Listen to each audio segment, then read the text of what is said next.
Wetlands are very important ecosystems to the extent that water that is retained in a wetland gradually seeps into the groundwater stock. Groundwater table is enriched by wetlands, and in fact wetlands of course is the most important ecosystem that enriches groundwater.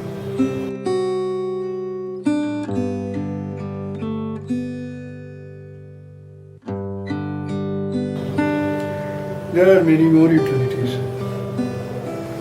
Wetlands are the ones which definitely stop soil erosion. Wetlands are the kind of an ecosystem that provides water for agriculture, water for many other purposes. It regulates climate, and quite a number of livelihoods in our country, in poorer parts of the world, are dependent on wetlands. And particularly in this part of the country, wetland has a special significance because we have a serious arsenic problem. Although we do not give much of a necessary importance to that, but the most important solution to arsenic problem incidentally is conserving the wetlands. The reason is that if I conserve wetland, we also increase the groundwater. And if we increase the groundwater, then the use of surface water for drinking, for paddy cultivation is reduced. And we now know not only that drinking water is so bad, they are arsenic laden. Arsenic is definitely being found in paddy grown in arsenic laden areas. And this serious thing can be handled by one single ecosystem, and that is wetland ecosystem. So wetland ecosystem in this part of the world, or in fact this is a very big part of the country itself, has an enormous significance that we are not giving any heed at all. We are not talking about that at any level. Not at the level of people's understanding, not at the level of specialists' level understanding, not at the level of wetland experts' understanding, and of course not at the level of those who matter in our country regarding natural resources. So this, I believe, is the point I should flag, that wetland is a very crucial ecosystem when there is arsenic as a problem as serious proportion it has already taken.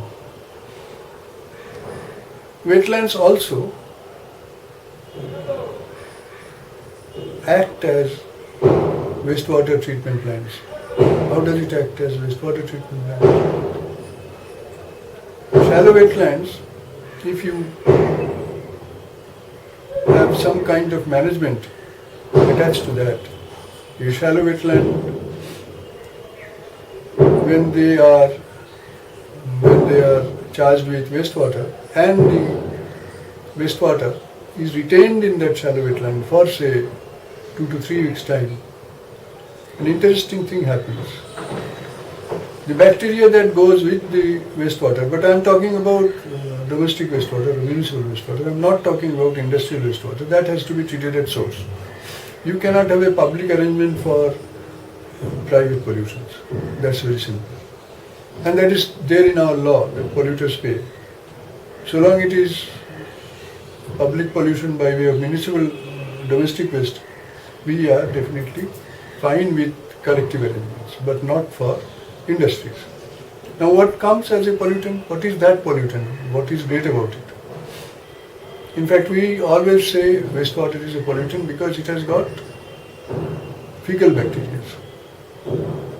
Now these bacteria in fact are useful to degrade the same fecal matters. You need lots and lots of those bacteria. How do you get lots and lots of those? Bacteria to multiply enormously in number will be needing oxygen. as we need, so they need. And in ponds or wetlands, shallow ponds of course, I will get back to this point why they should be shallow. They have got growth of algae, naturally growing algae in it. And what does this algae do? Algae respirate oxygen and take carbon dioxide, right? Now this is the beauty. The bacteria need oxygen and they respirate carbon dioxide, while algae needs carbon dioxide and they respirate oxygen. So they have a tremendous friendship. This is a symbiosis in which the algal population increases phenomenally and the bacterial population increases phenomenally. All natural biological system in place. Nothing you have to do really. And these bacteria of course are the agents which degrade the fecal matters. And now you have huge amount of algae also, algal blooms perhaps. The fishermen in East Calcutta wetland were very intelligent. I will get back to the issue of East Calcutta wetland in my successive discussion. That they knew that the ecological manipulator need not be a contractor to remove the algae, as we civil engineers will be lovingly doing, engaging a contractor for all these purposes. Contractors are nice in our life. But here the contractors were the fishes. They were grazing on algae happily. And they also were increasing in number very happily. So what do we have now? Lots of fishes. And we started eating fishes. So environmental engineers could not go up to this. What the scientists of East Calcutta wetlands, the natural scientists of the East Calcutta wetland, natural ecologists of the East Calcutta wetland could go. Scientists or engineers could only go up to this point, that a shallow pond is a good wastewater treatment plant, if not the best wastewater treatment plant for tropical countries. The sunshine has to reach the bottom. And here, if it is 3 feet or 1 meter deep, sunshine reaches the bottom. That is what is needed for the photosynthesis, because photosynthesis is about sunshine. And so if it is deeper, you cannot really get the advantage of it. So you just have that. Scientists knew, or engineers, environmental engineers knew, that a shallow pond is the best wastewater treatment plant for the tropical countries. Only that land becomes costly. But here there is no question of land becoming costly, because these are fish ponds. These are giving huge amount of money for the fishermen, for the fish producers. So that is what it is. In East Calcutta wetland, what is the difference that it became unique over the world? Why there is no other example of such a practice? Because I think the discoveries or inventions in these kind of levels, that means at the level of the common people, happen not because they have research funds or they have a pressure to come up with inventions and such things, because there is a project for that. It is always the livelihood pressure, the crisis of livelihood, that forces them towards inventing best of the things in the world. So they had a livelihood crisis. Why they had a livelihood crisis? Because the connection of the wetlands to the east of Calcutta with the water coming from sea was lost around 1920s, and the result of that connection being lost was that they had brackish water fisheries as their livelihood. And now if you do not have the connection with the sea, if you do not have the tidal ingress, so you cannot grow brackish water fisheries at all. So they were without any livelihood. So that was their pressure. They had to come up with some innovation, or they would have been in a very serious state of living. That livelihood pressure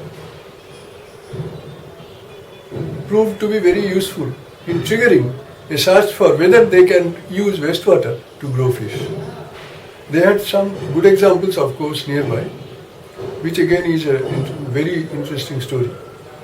But fact remains that they had a tremendous amount of requirement for that kind of an innovation, so that they converted their brackish water fishery areas into wastewater fishery areas. So the trigger was that, not because they were brilliant students of sustainable development or environmental pollution, no. They were natural ecologists. And natural ecologists have always been all over the world, finding out brilliant examples of ecosystem management without knowing that what they are doing and being termed as ecosystem management by the learned people like us. They don't bother about that. They just know it. So what they did, they organized networks of wastewater canals within an area of say 5,000 to 6,000 hectares, and then extended it to 12,000 hectares. And through those canals, every single fish pond had their own system of introduction of the wastewater.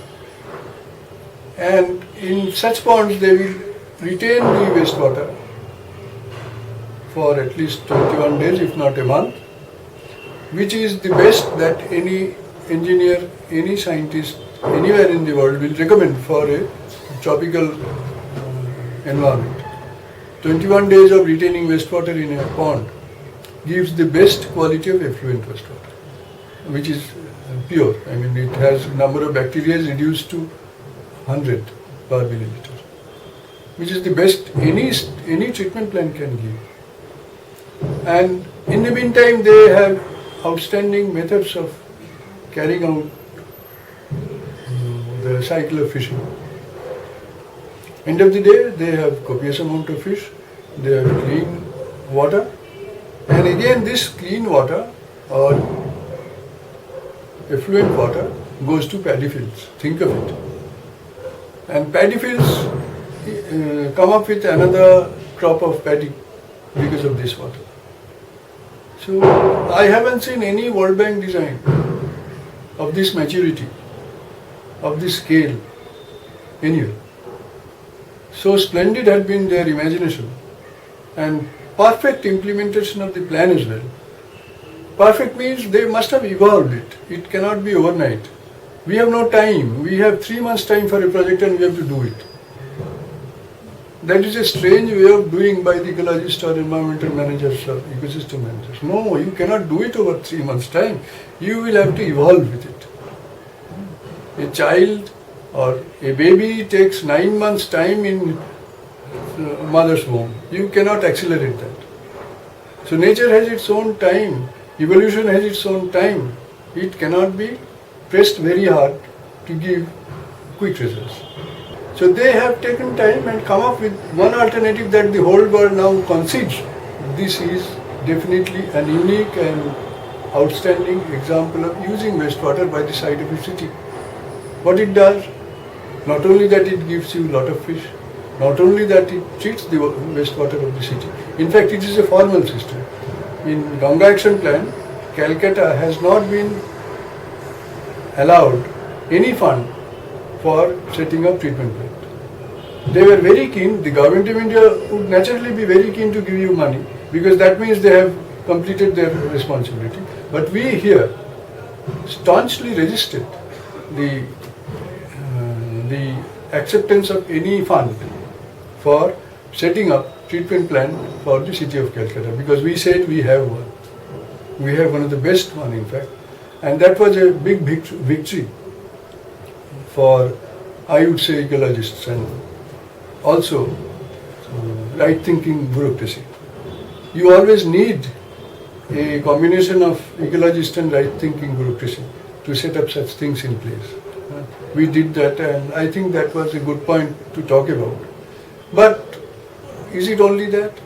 You have a stable urban fringe because people are not trying to jump from the periphery to the center to have the jobs. They are not doing that because they have a good job at their disposal. They are happy. So that is a very strong urban periphery you have been able to set up. Strong urban fringe you have been able to set up. So anyway, cutting the whole story, which is rather big, little short, that National Environmental Policy has in fact recommended use of East Calcutta wetland practice as one choice that every municipality should examine before they set up their technology option for their municipality. It is there in the National Environmental Policy. So a local practice goes to national recollection or whatever you call it. And there are any number of good points. Excellent tutorial systems. For that matter, one example maybe at least, how they handle the erosion of the banks of the ponds, because that is subjected to waves and there is a constant erosion. Bring one engineer from any part of the world, what they will do? They will say, yes, come on with stone blocks, concrete blocks or brick on it. That's the answer. Fortunately, these people had no engineer at their disposal, but they knew science. They knew that they have to break the surface wave. If they can break the surface wave, hitting the bank, the soil will not crumble, will not unlock its attachment with the bed, right? So what they did? They did set up a margin of water hyacinth all along the boundary or edge of the pond. And the waves started breaking on the water hyacinth margin, 3 meter wide margin, and not on the bank. Done. So erosion problem managed. And thereafter, these roots, the roots of the water hyacinth, was a food for Cyprinus carpio, a kind of fish they have. And it is an umbrella for the fishes during scorching sun. Look at these things. Outstanding examples of ecological management. And I would have loved to having set up an Institute of Ecology or Ecosystem Management just within that system.